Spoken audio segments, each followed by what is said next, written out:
Merhaba arkadaşlar, kanalıma hoş geldiniz. Bugünkü modelimizi şöyle bir bambu ipim var. Onunla başlayacağım. Şöyle göstereyim. İpimin yüzdelik oranları da %49 bambu, %51 akrilik. Şöyle. Renk numarası da bu şekilde arkadaşlar. Bu ipimizle güzel bir model başlayacağız. Şöyle yazlık, salaş örgülerinizde kullanabileceğiniz harika bir model. İnşallah siz de beğenir, benimle yaparsınız. Kullanacağım şiş 3,5 numara. Dilerseniz yapım aşamalarına geçelim. Modelimize ilmeklerimizi alarak başlayalım. Birinci ilmeğini bu şekilde aldım. Bu model için 2 ve 2'nin katları, yani çift sayıda olması gerekiyor ilmeklerimizin. Yapacağımız örgüye göre ilmek sayımızı bu şekilde ayarlayacağız. Ben şöyle kısa bir anlatım yapacağım. Lastik kullanmıyorum. Lastiksiz başlayacağım. Şöyle model anlatırken. Siz istediğiniz lastiğin üzerine başlayabilirsiniz. Şöyle kısa bir anlatım yapacağım. Hemen sayalım ilmeklerimizi. 1, 2, 3, 4, 5, 6, 7, 8, 9, 10, 11, 12, 13, 14, 15, 16, 17, 18. 18 ilmek benim için yeterli.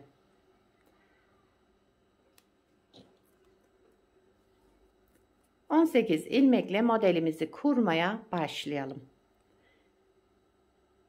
Kenar ilmeğimi ilk sıra olduğu için ördüm. Bir sıra düz örüyorum arkadaşlar. Zemin oluşturmak için modelimizin ön yüzüne geçmek için bir sıra düz örüyorum.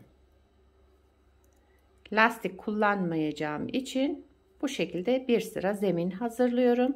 Dediğim gibi siz istediğiniz lastiğin üzerine başlayabilirsiniz.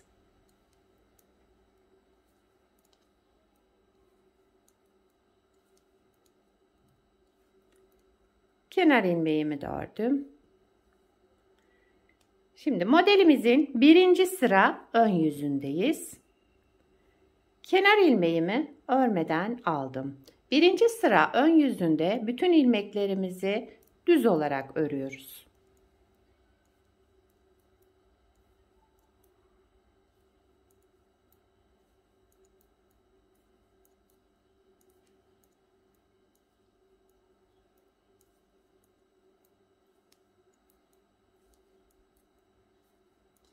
Sıra sonuna kadar bütün ilmeklerimi düz ördüm.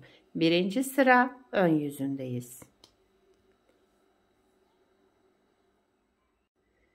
İkinci sıra arka yüzünde kenar ilmeğimi örmeden aldım. Birinci ilmeğimi düz olarak ördüm. Şişimden çıkardım. Tekrar sol şişime takarak arkasındaki ilmeği de aldım. İkisini bir düz örerek kestim. Bir ilmek doladım. Sıradaki ilmeğimi düz ördüm. Tekrar sol şişime taktım. Arkasındaki ilmekle ikisini bir düz örerek kestim. Yani bir kesme işlemi yapıyoruz. Bir artırma. Kesme işleminde ama önce birinci ilmeğimi düz olarak örüyorum. Tekrar sol şişime takıyorum. Arkadaki ikinci ilmeğimi de alarak ikisini bir kesiyorum. Bir doladım. Bir ilmek düz ördüm. Tekrar sol şişime taktım. Arkasındaki ilmeği de alarak ikisini bir düz örerek kestim. İkinci sıra arka yüzünde bu şekilde sıra sonuna kadar devam edelim.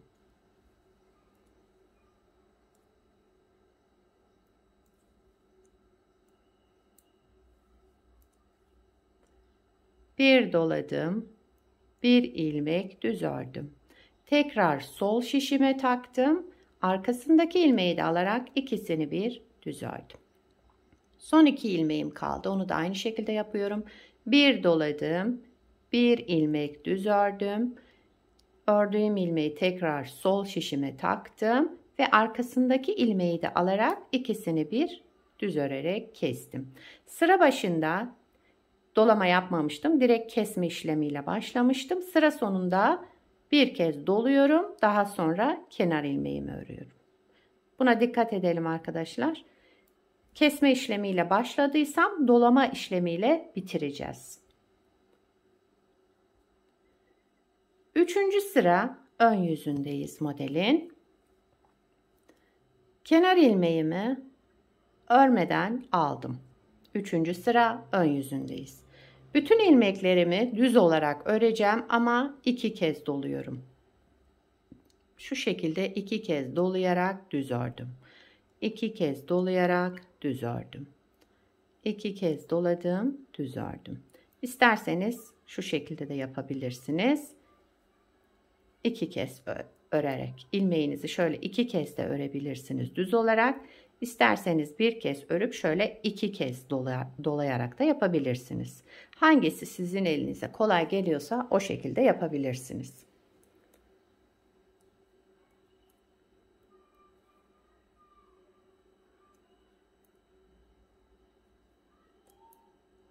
Üçüncü sıra ön yüzünde bu işlemleri yapalım. Modelimiz 4 sıradan oluşmakta. Güzel yazlık bir örgü. Bence bu ipe de çok uygun. Böyle farklı ipler kullanmak istiyorum arkadaşlar. Size de fikir olsun. Evet, kenar ilmeğimi ördüm. Üçüncü sıra ön yüzünde bütün ilmeklerimizi düz olarak ördük ama 2 kez doladık. İlmeklerimizin şimdi boyunu uzatacağız. Dördüncü sıra arka yüzündeyiz modelimizin. Kenar ilmeğimi örmeden aldım. Sıradaki ilmeğimi bakın şu 2 kez doladığım için şöyle hemen örüyorum. Şişimden çıkarınca ilmeğimin boyu uzuyor. Düz olarak örüyorum, ilmeğimi çıkartıyorum. Düz olarak örüyorum, ilmeğimi çıkartıyorum. Bakın bu şekilde. Yani düz öreceğiz. Dördüncü sıra arka yüzünde bütün ilmeklerimizi düz olarak örelim. Gördüğünüz gibi model çok kolay.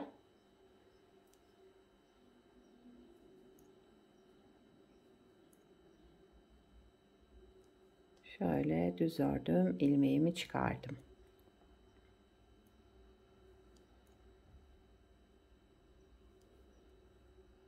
Kenar ilmeğimi de ördüm. Modeli bir kez kurmuş olduk. Bakın modelin görüntüsü bu şekilde. Tabii ki model ilerledikçe kendini gösterecek güzel bir model. Bir kez daha kuralım arkadaşlar. Modelin birinci sıra ön yüzündeyiz. Kenar ilmeğimi örmeden aldım. Birinci sıra ön yüzünde bütün ilmeklerimizi düz olarak örelim. Sıra sonuna kadar ilmeklerimizi düz olarak örelim.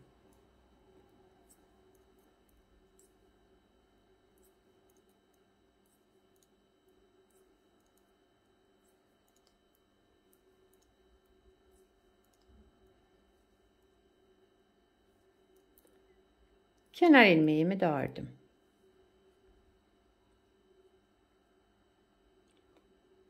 İkinci sıra arka yüzündeyiz.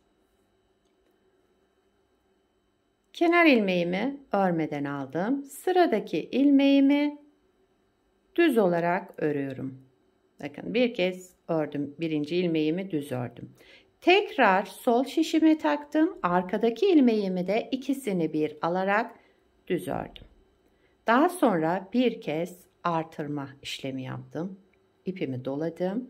Aynı işlemi yapıyorum. İlmeğimi düz olarak ördüm. Tekrar sol şişime taktım. Arkasındaki ilmeği de alarak ikisini bir düz örerek kestim. Bir doladım. Bir ilmek düz ördüm. Tekrar sol şişime taktım. İkinci ilmeği de alarak ikisini bir düz örerek kestim. Bir doladım. Bir ilmek düz ördüm. Ördüğüm ilmeği tekrar sol şişime taktım. Arkasındaki ilmeği de alarak ikisini bir düz örerek kestim. Bir doladım. bir ilmek düz ördüm. Tekrar sol şişime taktım. Arkasındaki ilmeği de alarak ikisini bir düz örerek kestim. İkinci sıra arka yüzünde bu işlemleri yaparak devam edelim. Yani bir ilmeği bir kez örüyorum. Tekrar sol şişime takıyorum. Arkasındaki yani ikinci ilmekle ikisini bir düz örerek kesiyorum. Tek ilmeğe düşürüyorum. Kesme işleminden sonra bir ilmek artırma yapıyorum tekrar. İlmek sayımız aynı. Eksilme olmuyor bu şekilde yaparsak. Son 2 ilmeğim kaldı. Aynı işlemi yapıyorum. Şişime bir kez dolamıştım. Daha sonraki ilmeğimi düz olarak ördüm. Tekrar sol şişime taktım ördüğüm ilmeği. Arkasındaki ilmeği de alarak ikisini bir düz örerek kestim. Sıra başında kesme işlemiyle başlamıştım. Artırma yapmamıştım. Sıra sonunda kesme işleminden sonra bir artırma yapıyoruz. İlmek sayımızda eksilme olmasın. Buna dikkat edelim. Bu bir püf noktası arkadaşlar.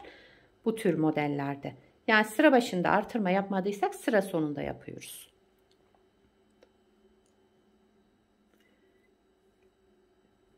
Üçüncü sıra ön yüzündeyiz modelimizin. Kenar ilmeğimi örmeden aldım. Sıradaki ilmeğimi düz olarak örüyorum. 2 kez dolayarak. İlmeğimi düz örüyorum. 2 kez doladım ve düz ördüm. Üçüncü sıra ön yüzünde bütün ilmeklerimizi 2 kez dolayarak örelim. Yani ilmeğimizin boyunu uzatacağız. Onun için bu işlemi yapıyoruz. 2 kez dolayınca bir sonraki sırada ilmeğimizin boyu uzayacak. Bakın şurada gördüğünüz gibi.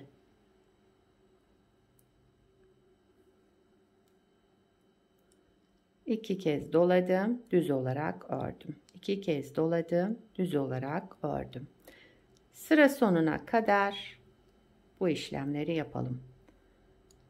Bu model şöyle açılan bir model arkadaşlar. İlmek sayınızı fazla tutmayın. Yani şöyle iç içe giren bir model değil.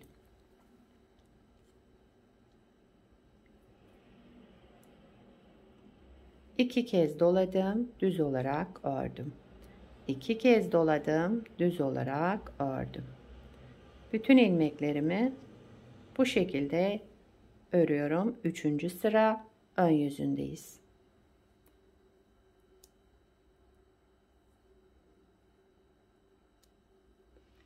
Kenar ilmeğimi de ördüm.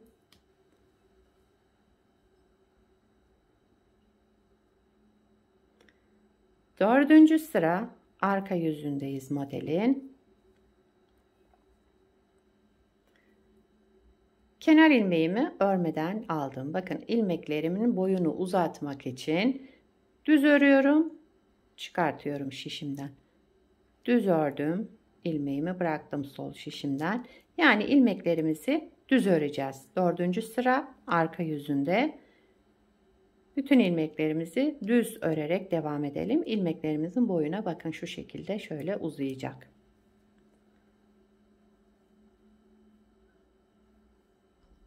Bu tür şöyle ilmek uzatılan modeller yazlık örgülerinizde gayet güzel. Genelde de yazlık örgülerde bu tarz modeller tercih ediliyor. İsterseniz bu modeli merserize iple, koton iple, her türlü iple yapabilirsiniz. Ben bugün bambu kullandım. Yumuşacık şöyle bir dokusu olan bir ip. Bence modele de gayet güzel oldu. Evet, bakın modeli 2 kez kurmuş olduk. Modelimiz böyle arkadaşlar. Gördüğünüz gibi yapımı da oldukça kolay. Lastik kullanmadım. Ben şöyle bir sıra arka yüzünde düz ördüm. Ön yüzünde modelimizi kurmaya başladık. Model şöyle bakın açılan bir model. İlmek sayınızı yapacağınız örgüde fazla tutmayın. Yani sıkı bir model değil. Evet. Bir de şöyle büyük bir parça yaptım. Onu göstereyim size. Bunu beraber yaptık. Bunu lastiksiz kullandık. Kıvrılma olmuyor arkadaşlar. Bakın sadece bir sıra arka yüzünde düz ördüm. Bir zemin hazırladım. Modelde kıvrılma olmuyor. Tercih sizin. Şöyle göstereyim. Bakın kıvrılma olmadığını. Bu şekilde de kullanabilirsiniz. Diğer modelde de yani diğer parçamda da şöyle birkaç sıra haroşa lastik üzerine başladım. Bunun da böyle bir görüntüsü var. Modelimiz böyle arkadaşlar. Gördüğünüz gibi gayet güzel. Benim çok hoşuma gitti. Bu iple de bence çok güzel oldu. Modelimizin şöyle yakından göstereyim. Şöyle dantel gibi yumuşacık dökümlü bir model. Modelimizin arka yüzü de bu şekilde. Bence arka yüzü de kullanılabilecek güzellikte bir model. İki yüzünü de kullanabilirsiniz. Kenar ilmeklerimiz. Yakadan başlama yaparsanız modelimizin görüntüsü bu şekilde.